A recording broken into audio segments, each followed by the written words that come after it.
बोलो जयकारा, बोल मेरे श्री गुरु महाराज की जय।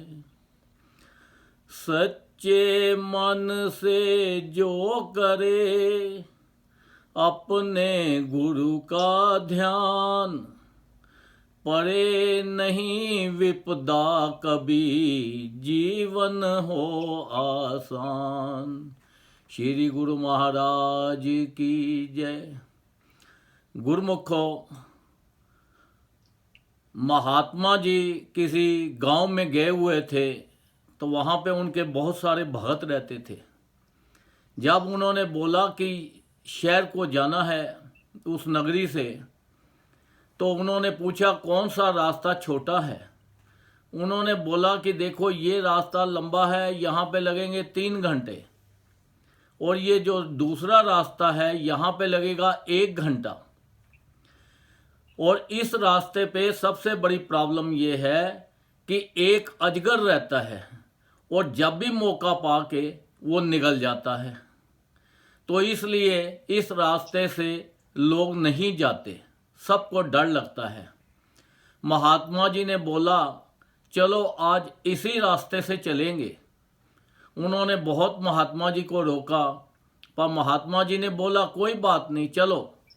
जब वहाँ गए तो अजगर जो आया सामने, तो महात्मा जी ने उनको आशीर्वाद दिया और उनसे बात की कि देखो ये गांव में हमारे बहुत गुरमुख रहते हैं, बहुत भगत रहते हैं, इनको आने जाने में बड़ी असुविधा होती है, तो इसलिए आप इनको कुछ मत कहो, तो अपना आराम से इनको जाने दिया करो। तो उन्होंने बोला कि हमें कैसे पता लगेगा कि आपके गुरमुख हैं। वो कहते हैं जो भी गुरमुख यहाँ से जाएगा वो ऊंचा ऊंचा नाम जपता जाएगा। उन्होंने बोला ठीक है। तो वो जब गुरमुख जाते तो उनको बोला कि आप नाम जपते जाओ, वो अजगर आपको कुछ नहीं कहेगा।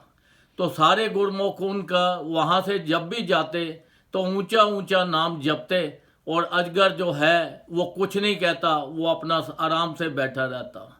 जो नाम है उन भक्तों का कवच बन गया, और जब भी वो वहाँ से जाते तो वहाँ से सब लोग खूब चहल पहल शुरू हो गई, और अजगर कुछ नहीं कहता, और वहाँ जोर जोर से गुरु का नाम जपते जपते उनका हो गया।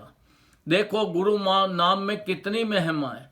फिर एक बार फिर गुरु जी जब महात्मा जी आए काफ़ी देर बाद, तो उन्होंने पूछा कि भाई अब क्या बात है। वो कहते हैं जी आपका तो नाम जपते जाते हैं तो कुछ नहीं, हमें कोई तकलीफ नहीं है। उन्होंने बोला चलो फिर। जब वो वहाँ पे गए तो वहाँ जाकर उन्होंने फिर वो सांप को, अजगर को देखा और उससे बातचीत की। वो अजगर कहने लगा महात्मा जी देखो मेरा तो इन लोगों का नाम सुनते सुनते और आपके दर्शनों से कल्याण हो गया है, तो अब मुझे जीने की इच्छा नहीं है। आप मेरा कल्याण करो, मेरी मुक्ति करो और मुझे अपने साथ ले चलो। तब महात्मा जी ने जल लिया और छट्टा मार के उसकी मुक्ति करके उसको अपने साथ ले गए। आप देखो कि संत महापुरुषों का नाम जपने से, उनके दर्शन करने से पशु पक्षी भी, उनका भी कल्याण हो जाता है। जिधर भी उनकी निगाह पड़ती है, जिसके ऊपर भी उनकी निगाह पड़ जाए, उन सब का कल्याण हो जाता है। हमारे लिए देखो श्री गुरु महाराज जी ने कितनी अपार कृपा की हुई है कि हमारे ऊपर वो कहते हैं कि आपको 5 नियम दिए हैं, ये 5 नियम करो तो आपका जीवन सफल हो जाएगा और आप मोक्ष में चले जाओगे। श्री आरती पूजा, सत्संग सेवा, सिमरन और ध्यान, जो श्रद्धा सहित करे निश्चय हो कल्याण। देखो कितनी अपार कृपा है श्री गुरु महाराज जी की हमारे ऊपर।